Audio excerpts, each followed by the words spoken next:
Okay, so when your in-laws sign for a trailer, but they neglect it and they won't take care of it. So I had gone to the city of Concord and I had gotten help for rent, utilities, and groceries.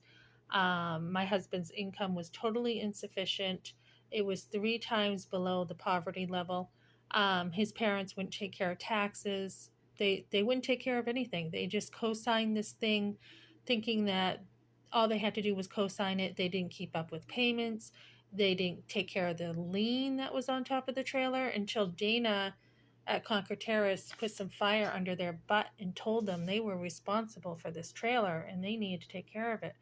So, as I talked to the judge about this, I'm also talking to the judge about basically my main job was being a wife, a mother, and taking care of the home. I did homeschool. I was married for 32 years. I took care of the home and I homeschooled for 31 years. And not only that, but I've been to church for 32, yeah, like 32 years. And so not only did I take care of everything, but I also homeschooled and I was mentored and I took classes. So that's a long time of doing a lot of different things, a lot of variety, which I tend to be somebody who is adventurous. I like a lot of variety. Providing was not my job. It was not my job to take care of the money, and my husband wouldn't. So I did still, on top of all this, work and shovel with my kids and do newspaper routes. I also used Medicaid because he wouldn't take care of anything. I used WIC, I used the town pantries, I used town welfare, scholarships for my sons with Scouts, Civil Air Patrol, encampment, swim lessons, soccer, basketball, baseball camp. My husband never lifted a finger with any of this. I used scholarships to pay for not just Boy Scouts camp, but they were in Awana youth group, mission trips, all taken care of. The church helped with fuel. They helped with, I think it was the furnace that broke. I also had to use financial assistance at the hospital when my husband cut his finger at work. He had a go kart injury. He was speeding the go kart and flipped it, fell off it, went over the handlebars or whatever he did. He enjoyed having his hobbies instead of taking responsibility for his family.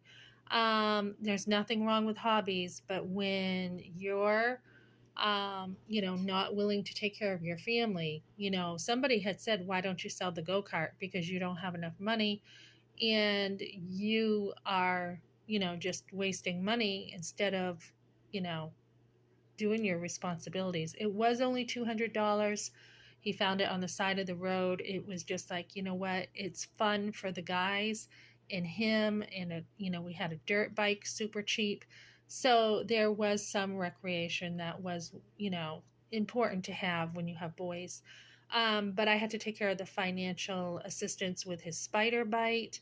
I use the churches to help with, food and clothes for my boys. A lot of people had hand-me-downs. Um, he asked for an endless amount of money from his parents for help with cars. That was kind of his decision making there.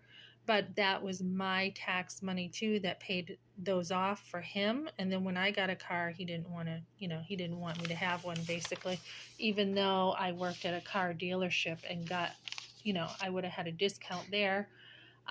His parents, he was very glad that they were no longer holding the trailer over his head when we moved into the house that we rented, but he didn't want to work to take care of that home. You'd think he would have been motivated to say, okay, I need a second job because we have a $1,600 rent now. This is 3 times as much.